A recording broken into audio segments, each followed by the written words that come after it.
اس جماعت کے اندر جو خرابیاں پیدا ہوئی ہیں، دیگر جماعتوں کے طرح انہوں نے بھی یہ موقف اپنایا ہے کہ قرآن مجید کے اندر بعض آیتیں ناسخ ہے، بعض منسوخ ہے، جس طرح دوسرے لوگ کہتے ہیں۔ اور یہ وہ سازش ہے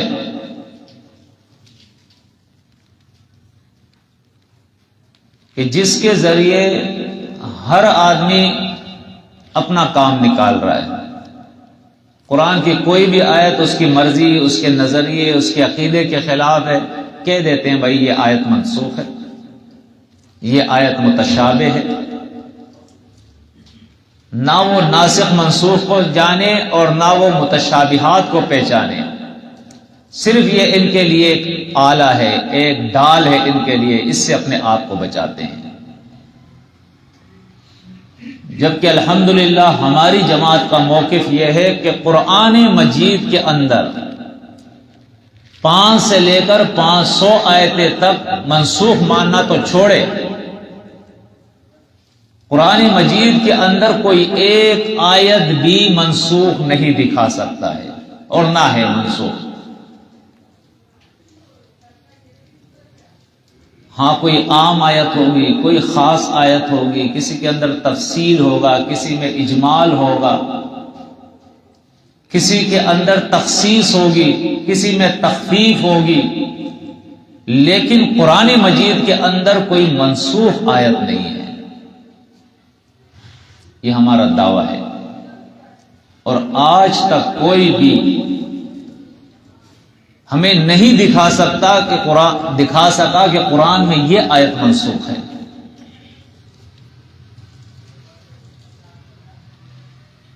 انہوں نے محمد حنیف صاحب کے طرف اس تفسیر کی نسبت ہے، سورہ بقرہ کی تفسیر انہوں نے لکھی اور اس کے اندر قرآنی آیات کو منسوخ قرار دیا۔ دوسری خرابی جو ان کے اندر پیدا ہوئی ہے،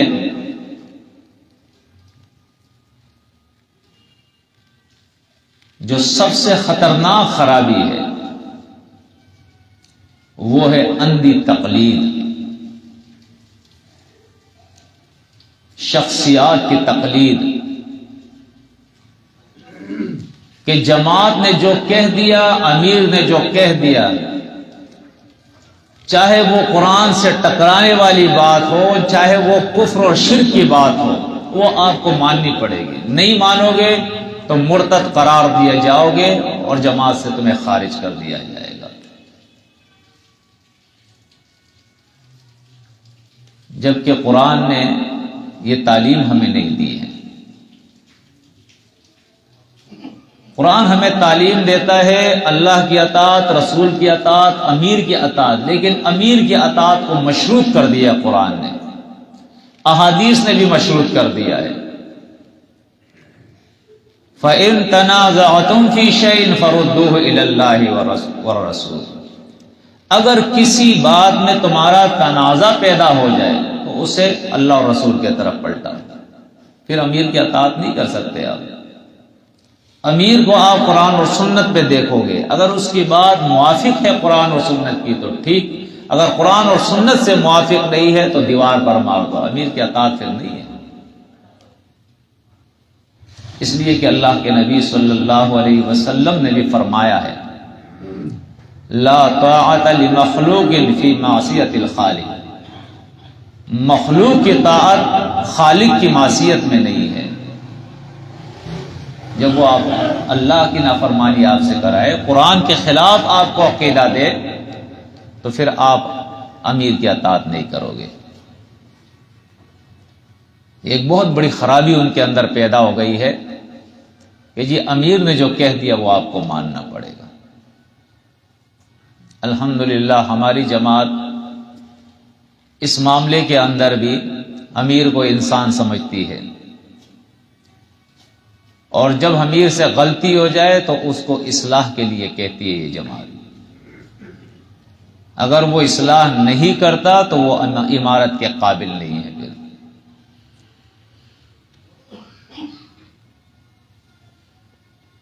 اور یہ جماعت اس بات کے اوپر ان کا یہ موقف بالکل واضح ہے کہ کتنے مسائل آئے ہیں جسے شورا کے اندر رکھا گیا، اس پہ تحقیق ہوئی اور جو بات صحیح تھی وہ مان لی گئی اور جو غلط تھی اسے چھوڑ دیا گیا۔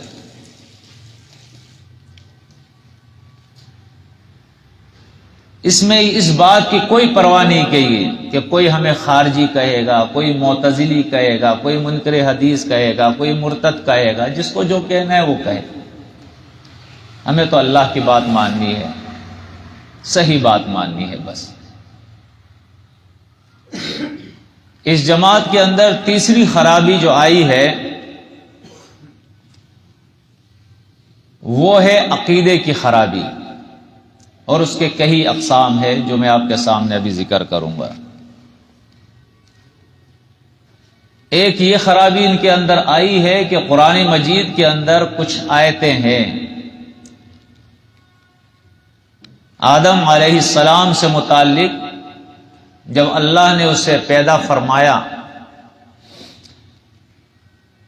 تو ملائکہ سے اللہ نے کہا کہ آدم کے حق میں سجدہ کرو۔ اس سے اکثر مفسرین اور جماعتوں نے یہ مقصد اور مراد لیا ہے کہ اللہ نے ملائک سے کہا کہ آدم کے سامنے سجدہ کرو،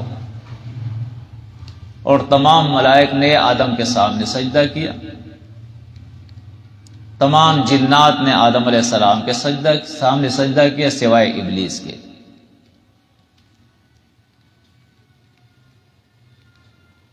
اب آپ دیکھیں، اور اسی میں ایک موقف جو یہی موقف ہے، اس کے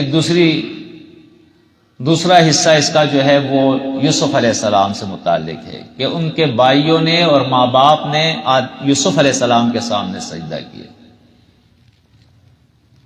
اور حیران کن بات یہ ہے کہ یہ اپنے آپ کو موحد جماعتیں جتنی بھی کہتی ہے،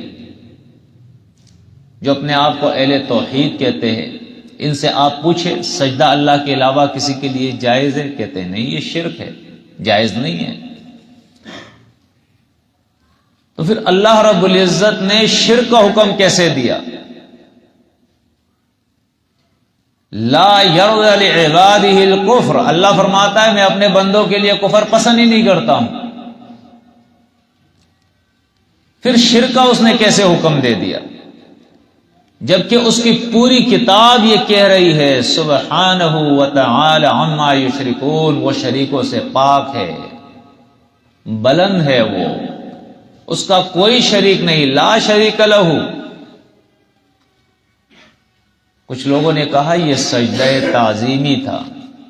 اگر سجدہ تعظیمی جائز ہے تو پھر حدیث میں کیوں آتا ہے کہ نبی کریم صلی اللہ علیہ وسلم کے سامنے جب ایک شخص جھکے ہیں تو آپ نے فرمایا نہیں، ایسا کیوں کیا آپ نے؟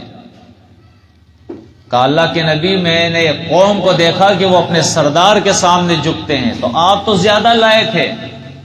کہا نہیں، ہماری شریعت میں، ہمارے اسلام میں اللہ کے علاوہ کسی کے لیے سجدہ نہیں ہے۔ اگر سجدے کی اجازت ہوتی تو میں عورتوں کو حکم دیتا کہ وہ اپنے شوہروں کے سامنے سجدہ کرے، اسلام میں اس کی گنجائش نہیں ہے۔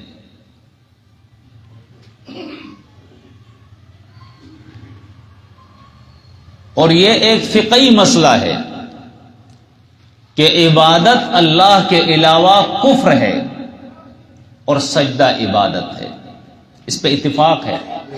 جتنی بھی جماعتیں ہیں ان سے آپ پوچھ لیں سجدہ کیا ہے، سب بولتے ہیں اتفاق ہے اس پہ، یہ عبادت ہے۔ تو اللہ کے علاوہ کسی کی عبادت ہو سکتی ہے؟ اللہ نے ملائکہ سے کہا کہ تم آدم علیہ السلام کی عبادت کرو، یوسف کے ماں باپ اور یوسف علیہ السلام کے بھائیوں سے کہا کہ تم یوسف کی عبادت کرو۔ آپ دیکھیں سورہ حامیم سجدہ کے اندر اللہ رب العزت بیان فرماتا ہے وَمِنْ آیَاتِهِ اللَّيْلُ وَالنَّهَارُ، اور اللہ کی قدرت کی نشانیوں میں سے یہ تمہیں جو رات اور دن نظر آ رہا ہے یہ بھی ہے۔ وَالشَّمْسُ وَالْقَمَرُ، سورج اور چاند یہ بھی اللہ کی قدرت کی نشانیوں میں سے ہے۔ لا تسجد للشمس ولا للقمر، سورج اور چاند کے سامنے سجدہ مت کرو، واسجد للہ الذی خلقہن، اس اللہ کے لیے سجدہ کرو جو اس چاند اور سورج کا خالق ہے، پیدا کرنے والا ہے، ان کنتم ایاہ تعبدون، اگر تم اللہ کی بندگی کرنے والے ہو۔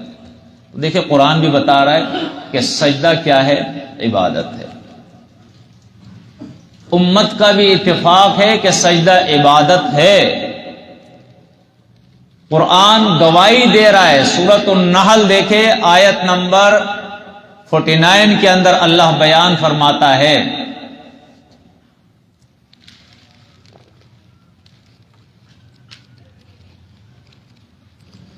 سورۃ النحل آیت نمبر 49 کے اندر اللہ بیان فرماتا ہے،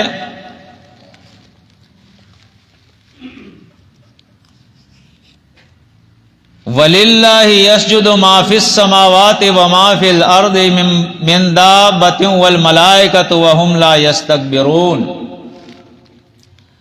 اور اللہ ہی کے لیے سجدہ کرتے ہیں جو کچھ آسمانوں میں ہے اور جو کچھ زمین میں ہے۔ اس سے بڑی بات ہو سکتی؟ جو آسمانوں میں ہے اور جو زمین میں ہے سب اللہ کے لیے سجدہ کر رہے ہیں۔ من دابۃ، جاندار،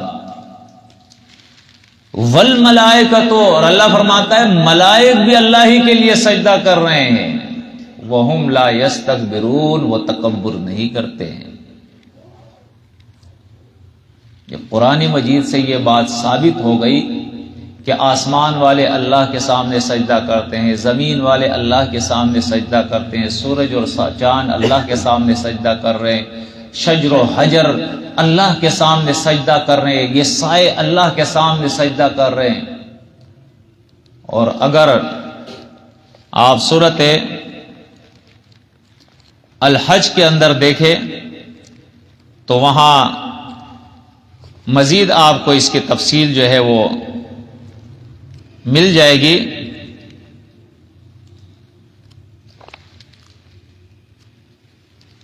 اللہ رب العزت نے سورۃ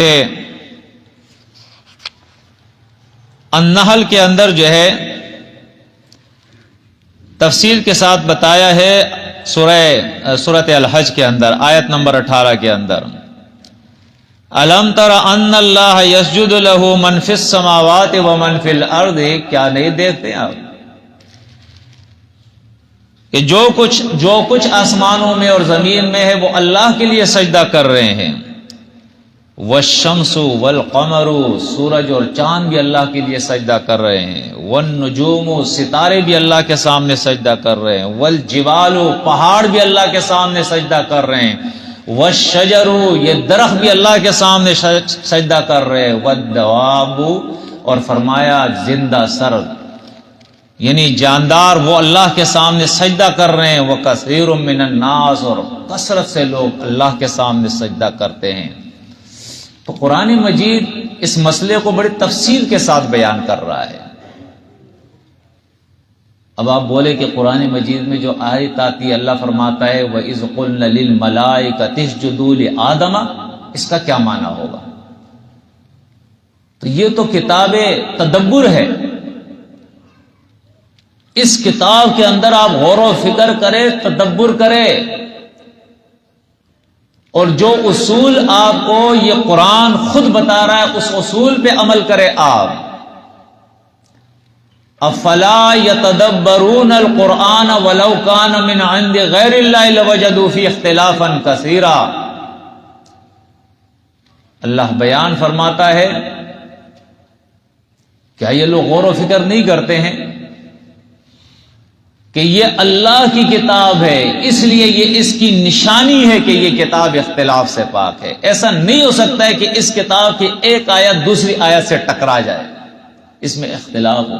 ایک جگہ تو اللہ کہتا ہے کہ سجدہ میرے لیے کرو، یہ میرا حق ہے، میری عبادت ہے، اور دوسرے مقام پہ اللہ کہے ملائکہ سے کہ تم آدم کے سامنے سجدہ کرو، یوسف کے بھائیوں سے اور یوسف کے ماں باپ سے کہے کہ تم یوسف علیہ السلام کے سامنے سجدہ کرو۔ اول تو یہ چیزیں عقلاً بھی سمجھ میں نہیں آتی ہے، کہ دیکھیں ایک طرف یوسف علیہ السلام ہے، دوسرے طرف اس کے بھائی ہے، ماں باپ ہے، تو یقینی طور پہ بیٹے سے ماں باپ کا مرتبہ زیادہ ہوتا ہے۔ پھر یوسف علیہ السلام اللہ کا نبی ہے تو یعقوب علیہ السلام بھی تو اللہ کا نبی ہے نا، تو باپ بھی ہے اور نبی بھی ہے، اور اللہ اس سے کہے کہ تم بیٹے کے سامنے سجدہ کرو، یہ چیز تو عقل میں بھی نہیں آتی ہے۔ اب ہمیں سمجھنا ہوگا کہ یوسف علیہ السلام کے باب میں جو قرآن بیان کر رہا ہے سورہ یوسف کے اندر، خروا لہو سجدا، اس کا معنی یہ ہے لہو کے اندر ہو کی ضمیر آپ اللہ کے طرف پلٹائے، یہ اللہ کے لیے سجدے میں گر پڑے، ساری الجھن ختم ہو گئی۔ اس لیے کہ سجدہ ہوتا ہی اللہ کے سامنے، سب نے شکر ادا کیا، اللہ کے سامنے سجدہ کیا انہوں نے۔ ملائکہ کا جب ذکر آتا ہے کہ اللہ نے ملائکہ سے کہا، تو وہاں اگر آپ کے عقیدے میں شرک نہیں ہے، آپ اہل توحید میں سے ہے، اللہ کو وحدہ لا شریک مانتے ہیں، تو آپ صحیح معنی کریں نا۔ وَإِذْ قُلْنَا لِلْمَلَائِكَةِ اسْجُدُوا، اور جب ہم نے کہا ملائکہ سے کہ سجدہ کرو لِآدَمَ، آدم کے حق میں، یہ نہیں کہ آدم کے سامنے سجدہ کرو، اب آدم کے حق میں سجدہ کرو، اس سے کیا مراد ہے؟ اس سے مراد یہ ہے کہ جب اللہ نے آدم کی تخلیق کا ارادہ فرمایا کہ انی جاعل فی الارض خلیفہ، اس زمین پہ میں خلیفہ بنانے والا ہوں،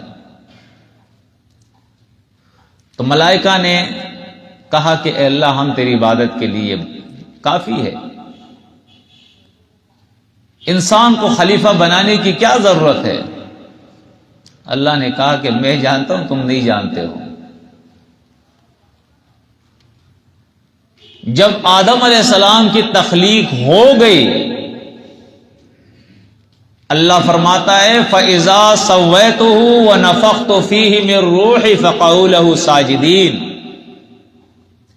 جب اس آدم کو میں ٹھیک کر دوں اور انسانی شکل دے کے اس کو انسان، زندہ انسان بنا دو،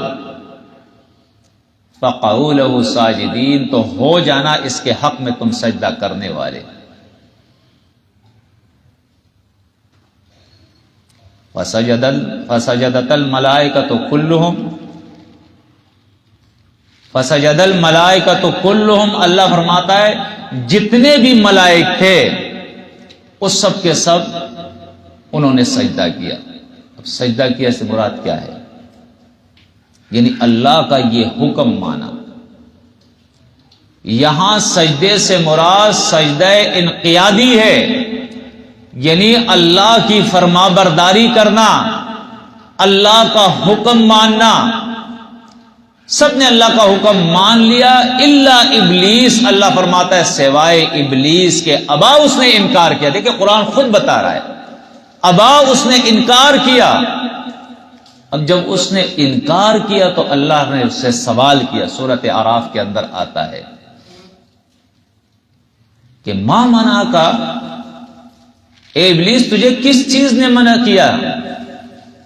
اللہ تسجدا کہ تو نے سجدہ نہیں کیا، اذ امرتک کہ جب میں نے تجھے حکم دیا تو نے کیوں سجدہ نہیں کیا؟ میرا حکم تو نے کیوں نہیں مانا؟ اس کو خلیفہ کیوں نہیں مانتا ہے تو اس وقت اس نے کہا کہ ایسا میں نہیں کر سکتا ہے، اس لیے نہیں کر سکتا ہوں، انا خیر منہ، میں اس سے بہتر ہوں، خلقتنی من نار وخلقتہ من طین، تو نے مجھے آگ سے اس کو مٹی سے بنایا ہے، میں اس سے بہتر ہوں، میں کہ اس کو خلیفہ مانوں؟ یہ کام میں نہیں کر سکتا ہوں۔ اب بعض ناسمجھ لوگ ہوتے ہیں کہ سب سے بڑا توحید کا ماننے والا تو ابلیس تھا، وہ ظالم۔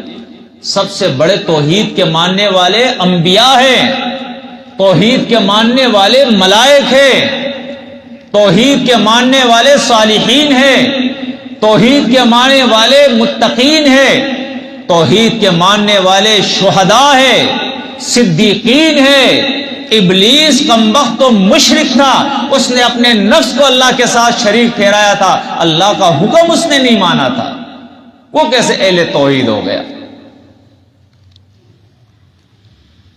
اور یہ انقیادی سجدے کا معنی قرآن خود بیان کرتا ہے۔ آپ یہ جتنی بھی آیتیں میں نے آپ کے سامنے سورہ نحل، سورہ حج، سورۃ حامیم سجدہ کی جو آیتیں پیش کی، آپ اس میں دیکھیں کیا معنی ہے اس کا۔